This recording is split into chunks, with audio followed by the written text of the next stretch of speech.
Shalom saudara-saudara yang dikasihi dalam Yesus Kristus.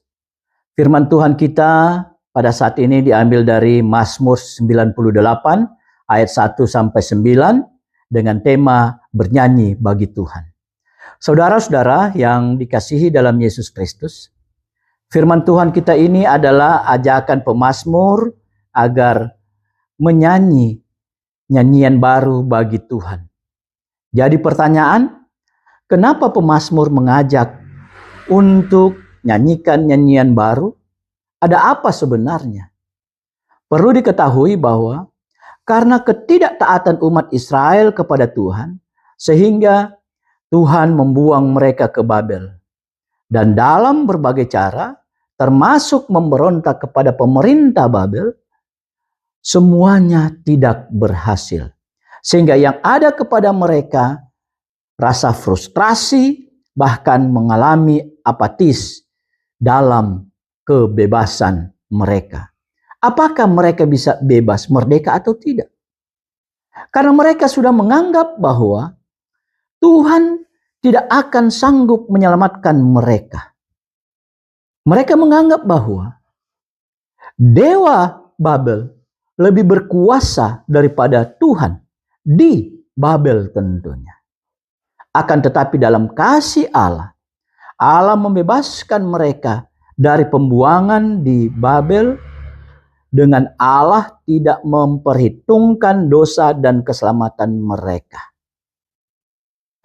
Mensirnahkan keapatisan mereka, frustrasi mereka, dan anggapan salah tentang kuasa Allah yang tidak berkuasa di Babel.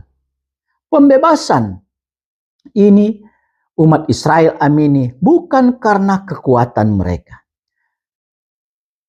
Itulah sebabnya pemazmur mengajak umat Israel untuk menyanyikan nyanyian baru bagi Tuhan.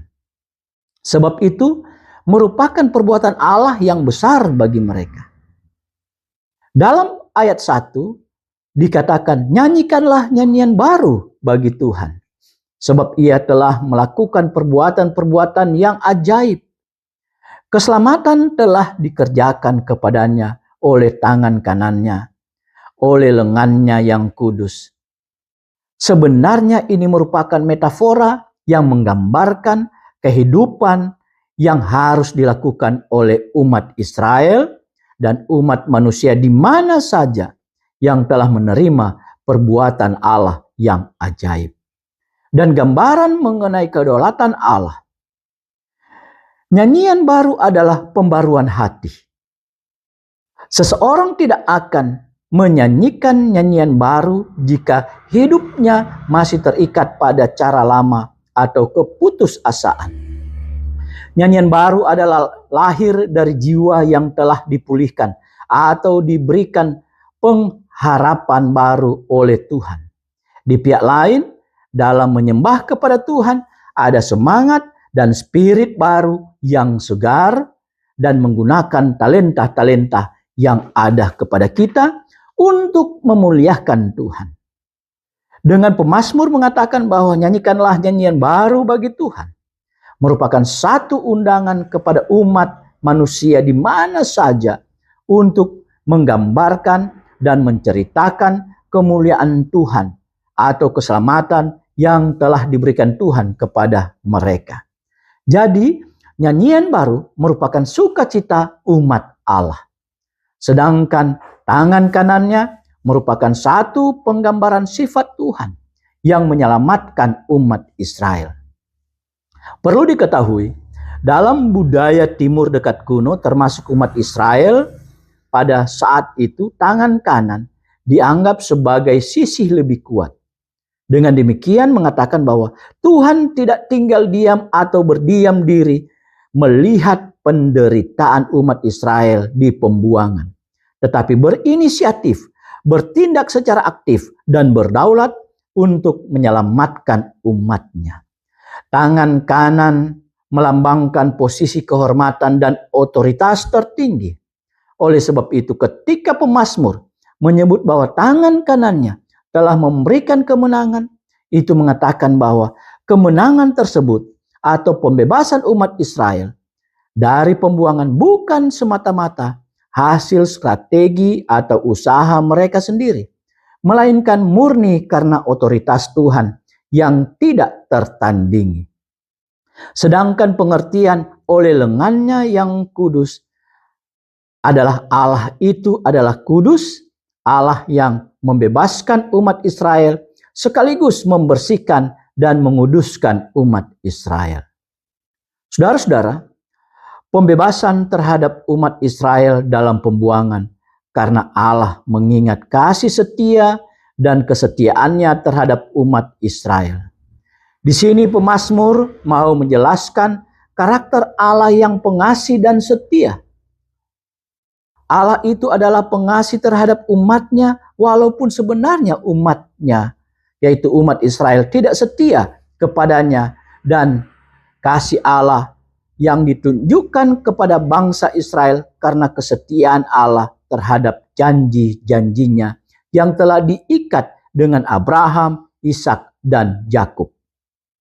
Bahkan kalau kita meneruskan pada kalimat, segala ujung bumi telah melihat keselamatan yang daripada Allah, menegaskan keselamatan yang Tuhan berikan bukan hanya sebatas kepada umat Israel, tetapi bersifat universal.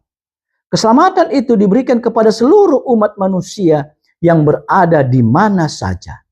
Oleh sebab itu, kalimat ini juga mempunyai pengertian sebagai satu nubuatan kedatangan Yesus Kristus. Saudara-saudara, kalau kita melihat ayat 4-9, pemazmur menyuruh agar seluruh bumi bersorak-sorak, bergembira dan bermazmur bagi Tuhan. Bersorak-sorak, bergembira dan bermazmur bagi Tuhan. Bersorak-sorak, bergembira dan bermazmur bukan hanya lewat mulut saja, tetapi menggunakan alat-alat musik juga, seperti kecapi, nafiri, sangkakala. Ini dilakukan dalam ibadah karena Tuhan adalah Raja, akan datang untuk menghakimi dengan keadilan dan kebenaran. Dengan bersorak-sorak, bermazmur, dengan gembira, dengan diiringi oleh musik, itu berarti umat Israel melakukan dengan penuh sukacita. Sebab Allah bukan saja menyelamatkan manusia dengan tidak ada alasannya, tetapi dengan alasan yang kuat dan berhikmat. Umat manusia yang melakukan kebaikan tentunya akan hidup dalam keselamatan. Tetapi mereka yang melakukan kejahatan akan dihukum. Karena dilakukan dengan penuh sukacita, sehingga alam raya ikut bersukacita dan bersorak-sorai. Alam raya bukan hanya sekedar bersorak dan bertepuk tangan saja, tetapi ini mengatakan bahwa alam raya patuh dan tunduk kepada Allah, bahkan ikut bersukacita akan perbuatan Allah yang datang menghakimi dunia ini dengan keadilan dan kebenaran. Saudara-saudara yang dikasihi dalam Yesus Kristus, tema kita bernyanyi bagi Tuhan mengatakan bahwa ada respon iman kita terhadap Tuhan. Kita bernyanyi bagi Tuhan karena kita telah melihat dan merasakan sukacita dan kegembiraan yang Tuhan berikan kepada kita. Ini juga yang dirasakan oleh seorang buta yang bernama Bartimeus. Ketika Yesus menyembuhkannya, di mana ketika Yesus menyembuhkannya, Bartimeus langsung memuliakan Tuhan dan memuji-muji Tuhan. Ini kita bisa lihat dalam Lukas 18 ayat 35-45. Demikian juga kita seharusnya bernyanyi bagi Tuhan atau memuliakan Tuhan dalam kehidupan kita. Baik kita bernyanyi di ibadah gereja maupun ditujukan dalam ekspresi kehidupan kita. Ketika kita bernyanyi bagi Tuhan, itu berarti kita mengakui dengan benar dan dalam kerendahan hati bahwa Yesus Kristus adalah Tuhan yang mempunyai otoritas penuh dan berdaulat dalam kehidupan kita. Kita bernyanyi dalam ucapan syukur karena kita mempunyai Tuhan yang begitu baik, pengasih dan setia, yang senantiasa mengasihi kita dan setia menolong kita. Perlu diketahui ibadah kita adalah ibadah sukacita dan gembira. Untuk itu ibadah kita kalau tidak ada nyanyian dan diiringi oleh musik sepertinya ada yang kurang.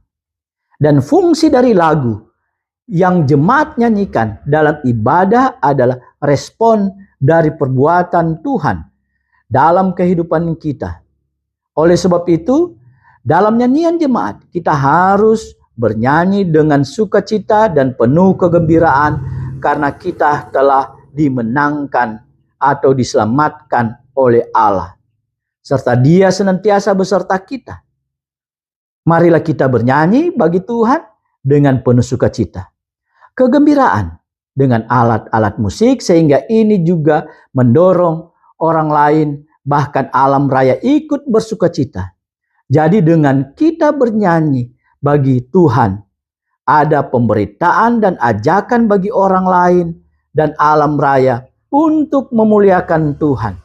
Dan dengan kita bernyanyi penuh sukacita dan kegembiraan, Allah yang mendengar nyanyian kita, Dia akan tersenyum dan bahagia, sehingga kita akan diberkati oleh Tuhan. Demikianlah firman Tuhan. Tuhan memberkati kita.